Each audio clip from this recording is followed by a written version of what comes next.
huấn luyện thể lực.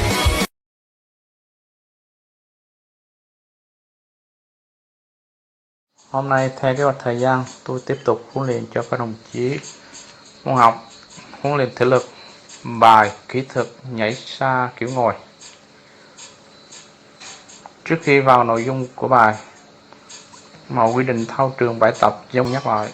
Qua mục huấn luyện thể lực, đề mục điền kinh, bài kỹ thuật động tác nhảy xa kiểu ngồi. Mục đích huấn luyện cho các đồng chí kỹ thuật động tác nhảy xa kiểu ngồi nhằm đến rèn luyện nâng cao sức khỏe, phát triển các tố chất thể lực như sức mạnh, sức nhanh, rèn luyện sự quyết đoán, dũng cảm, làm cơ sở cho các đồng chí học tập tại trường và cũng như phục vụ vào công tác sau này. Ghi yêu cầu: 1. Nắm chắc các giai đoạn trong nhảy xa kiểu ngồi. 2. Thực hiện đúng động tác cơ bản. 3. Phối hợp nhịp nhàng, chấp hành nghiêm quy định và bảo đảm an toàn. Nội dung: 2 vấn đề huấn luyện. Vấn đề huấn luyện 1. Giới thiệu kết cấu bãi nhảy xa.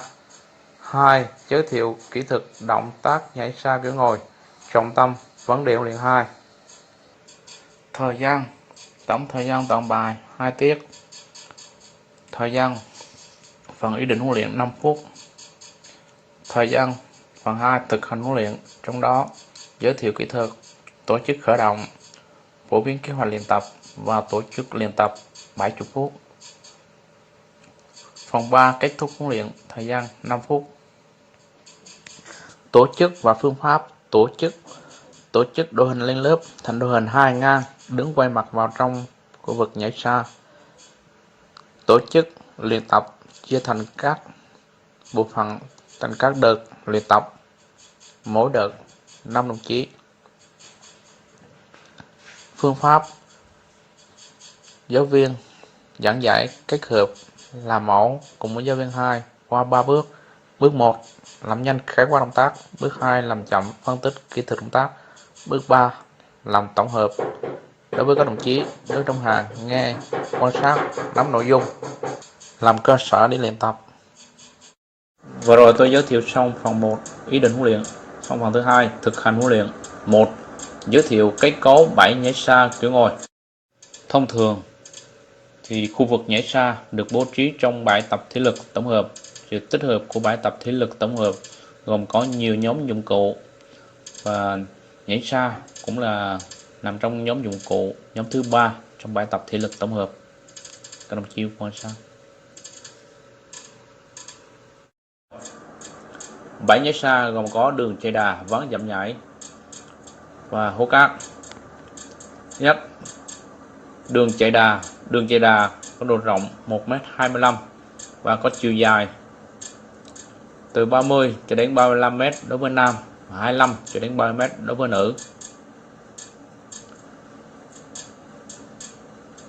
2 là ván dặm nhảy. Ván dặm nhảy làm bằng gỗ, có chiều dài bằng độ rộng của đường chạy đà, rộng 30 cm, chiều dài từ 10 cho đến 15 cm và được chôn sâu xuống đất cách hố cát khoảng 1 đến 1,5 m, sao cho mặt của đường chạy đà bằng mặt ván dặm nhảy. Phía trước mép của ván dặm nhảy có một vạch đổ cát ướt hoặc là vôi trắng, người ta gọi là vạch giới hạn. 3 là hố cát. Hố cát có chiều rộng từ 3 cho đến 5 m, dài 6 đến 8 m, sâu 50 cm và được đổ cát mịn sới tơi xốp, sao cho mặt của đường chạy đà, mặt ván dặm nhảy và mặt của hố cát thành một mặt phẳng. Quan sát giáo viên thực hiện ở bước thứ nhất. Bước làm nhanh khái quát động tác.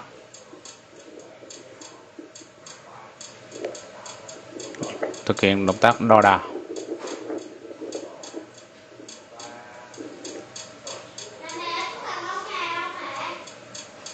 Đánh dấu vị trí xuất phát. Bắt đầu chạy đà.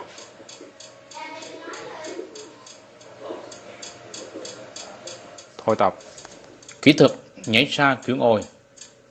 Thông thường trong nhảy xa được áp dụng hiện hành theo lực của điền kinh, phải xuất phát ở tư thế cao, sử dụng theo khẩu lệnh và hiệu lệnh của trọng tài để xuất phát.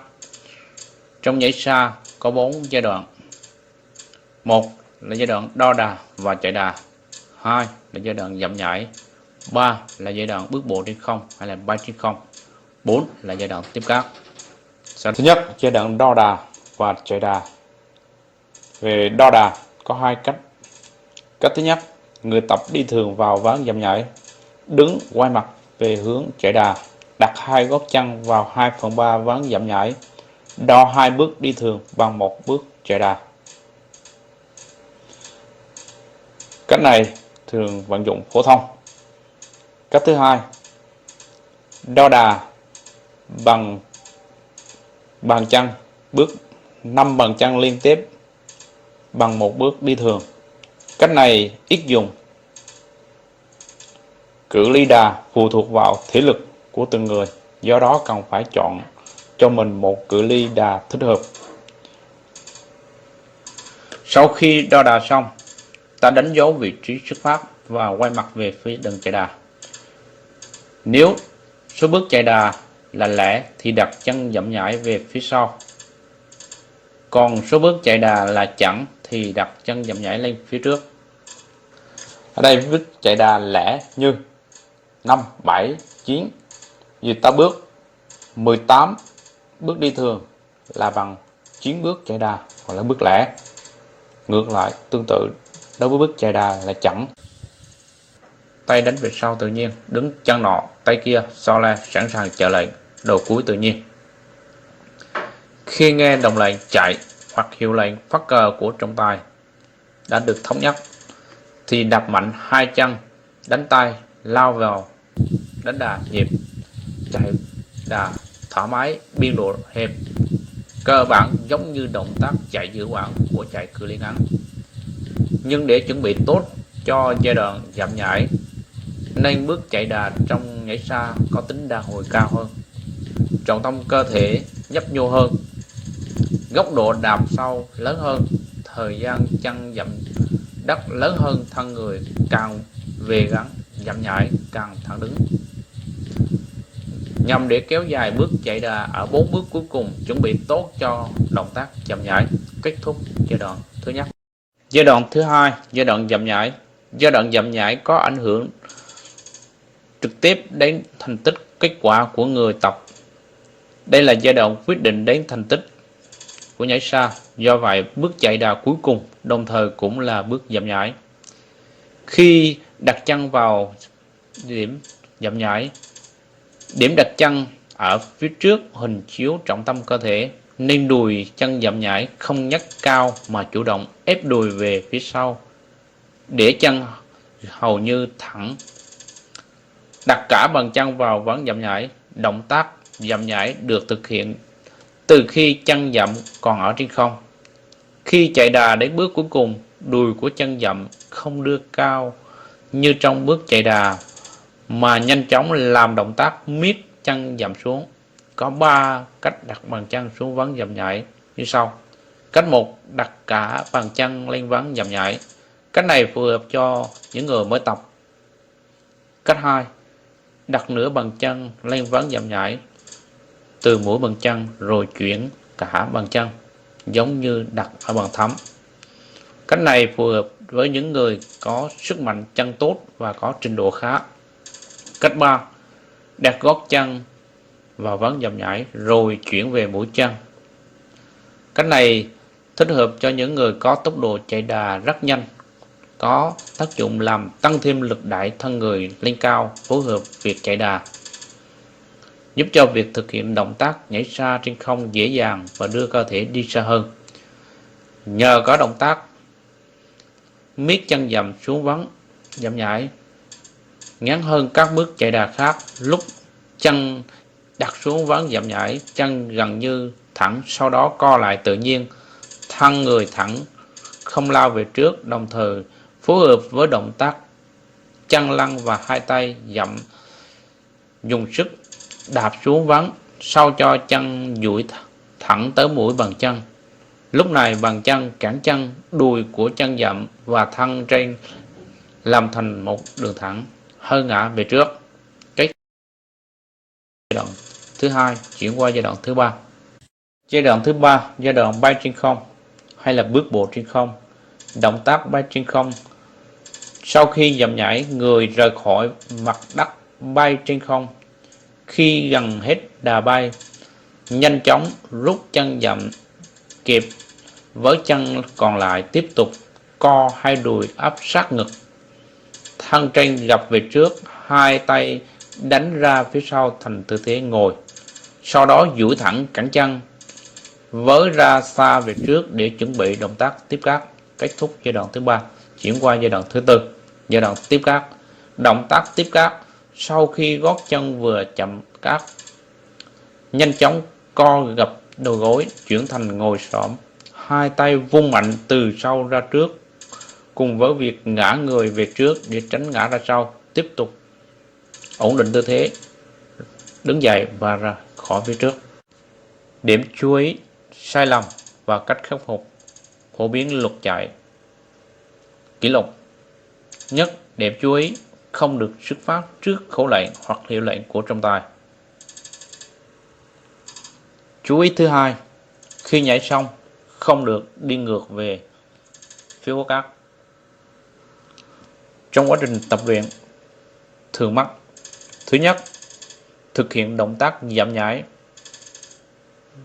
chân dậm nhảy vượt qua khỏi vạch ván dậm nhảy hoặc là vạch giới hạn.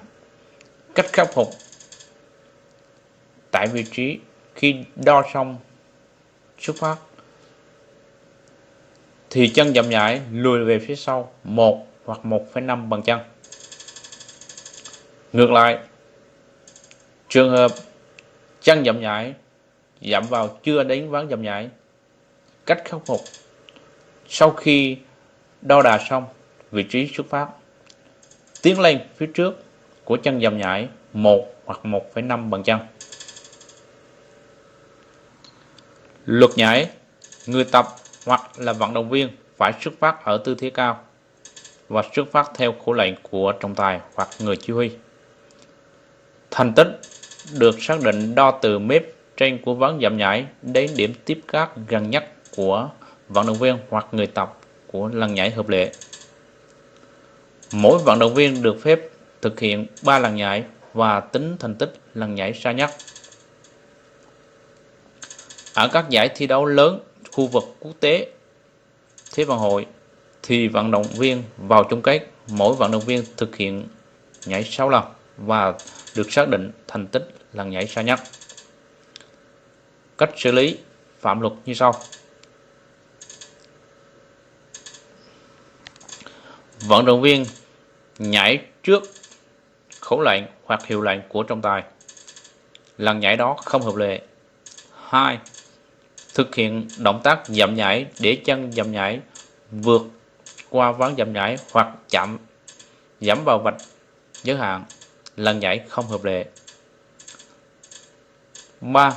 Khi nhảy xong, vận động viên đi ngược về phía hố cát, không tính thành tích. Kỷ lục đối với thế giới: nam, vận động viên Mike Powell của Mỹ năm 1991 đã lập kỷ lục với thành tích 8m95 và kỷ lục này giữ đến cho đến ngày nay. Đối với nữ, 1994, vận động viên Helen Trigger của Đức với thành tích 7m74 và cho đến ngày nay. Đối với Việt Nam, vận động viên Nguyễn Ngọc Quân, người Hải Phòng với thành tích 7m70 được lập vào ngày 2 tháng 5 1997 tại Hà Nội. Nữ, Phan Thị Thu Lan, Khánh Hòa với thành tích 6m46 lập vào ngày 9 tháng 9 2021 tại SEA Games 21. Sau đây các đồng chí quan sát giáo viên thực hiện ở bước thứ 3, bước làm tổng hợp. Thứ nhất là giai đoạn đo đà.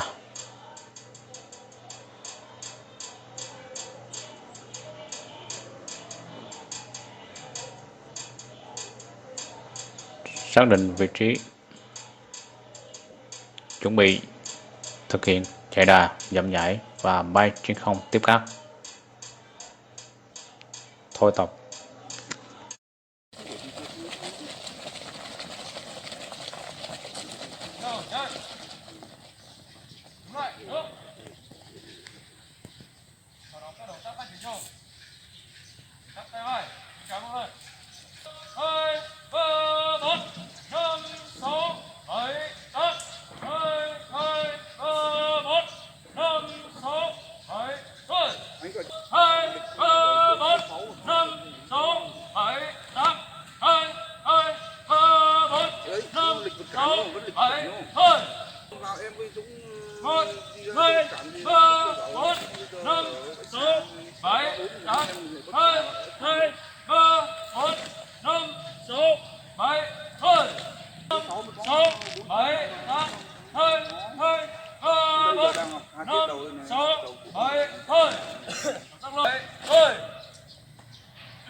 Được chưa?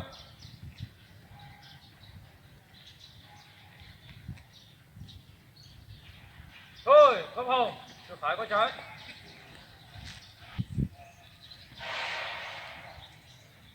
Mở rộng vòng hông ra. Được chưa?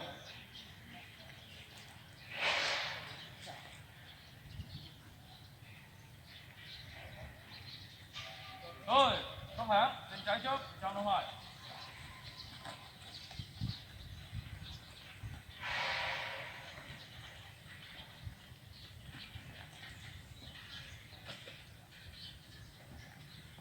Bước chân.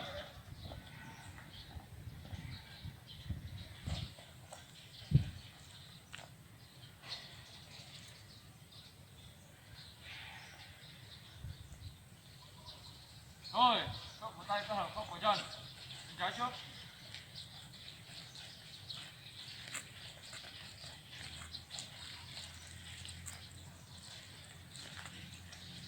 Bước chân.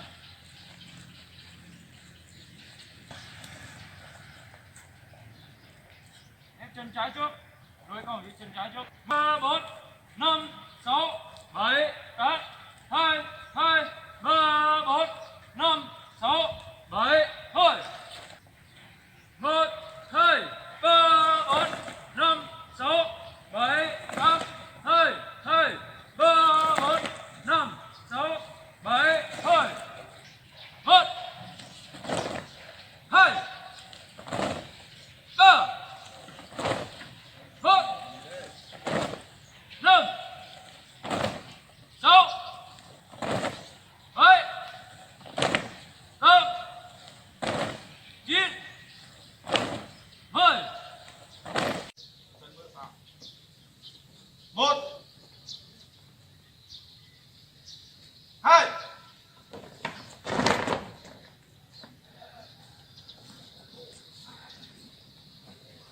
1 2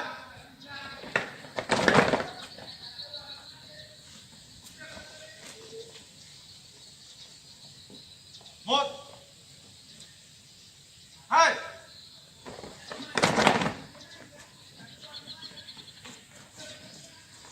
1 2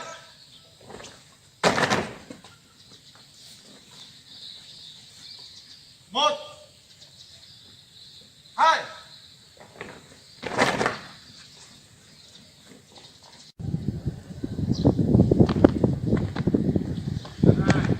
bắt đầu.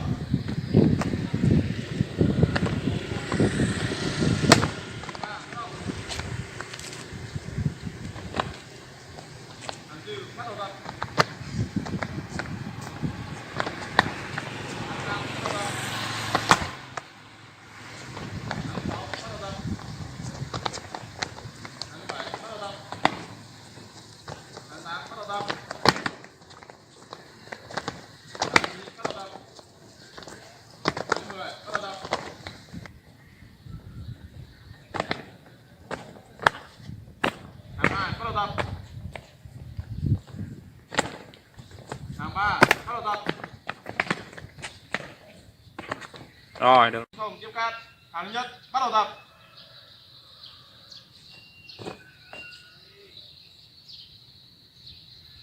Hàng thứ hai lên vị trí. Bắt đầu tập. Hàng thứ ba lên vị trí. Bắt đầu tập. Hàng thứ tư lên vị trí. Bắt đầu tập. Hàng thứ năm lên vị trí. Bắt đầu tập. Hàng thứ sáu lên vị trí. Bắt đầu tập. Hàng thứ bảy lên vị trí. Bắt đầu tập. Hàng thứ 8 lên vị trí. Bắt đầu tập. Tập động tác đo đà. Cách thứ nhất, 5 bàn chân liên tiếp.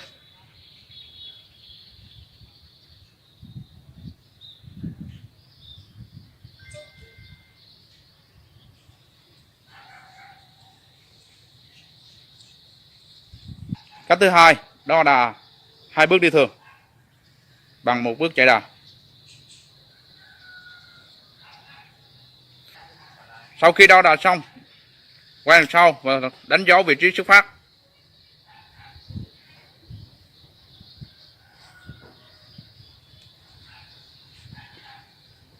Tập luyện bước tổng hợp, thực hiện nhảy xa toàn bộ kỹ thuật.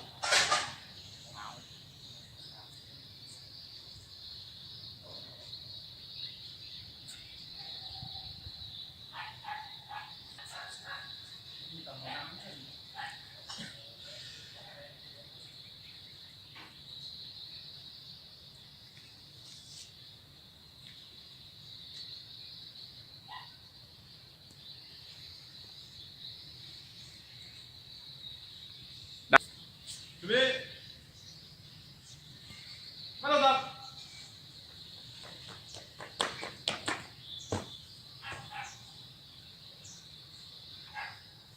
Chuẩn bị. Bắt đầu tập.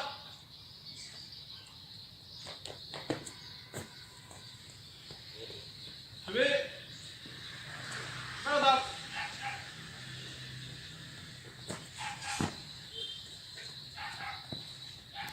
Là động tác thả lỏng thế nào, mỗi chân rộng ra bằng vai, góc kia cúi xuống.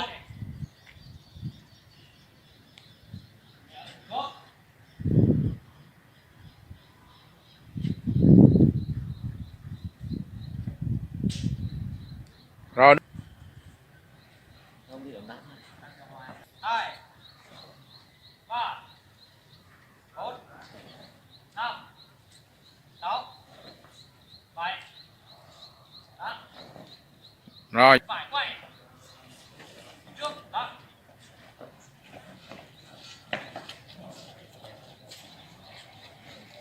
Rồi 6 đập lên cái chân. Của người đứa em thịnh. Rồi. Lại.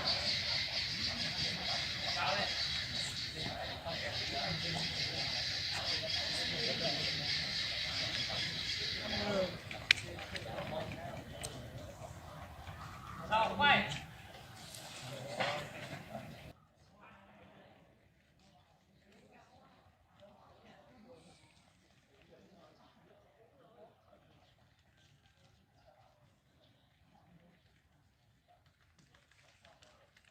Sau tập. Phải quay. Nhắc về địa bàn công tác, tổ chức chuẩn bị, sắp xếp bảo đảm nghiêm túc. Thứ hai, trong quá trình tập luyện, nhiều đồng chí tích cực nắm được nội dung và thực hiện được nội dung cơ bản, bảo hiểm và giúp đỡ nghiêm túc, an toàn trong quá trình tổ chức tập luyện. Bên cạnh đó, một số đồng chí thực hiện được nội dung của mình, nắm bài, nắm nội dung, thực hiện vẫn còn yếu. Ở đây nhiều đồng chí là chưa lên được sàn, tay còn yếu. Yêu cầu các đồng chí tích cực tập luyện thêm vài giờ, cũng như là đơn vị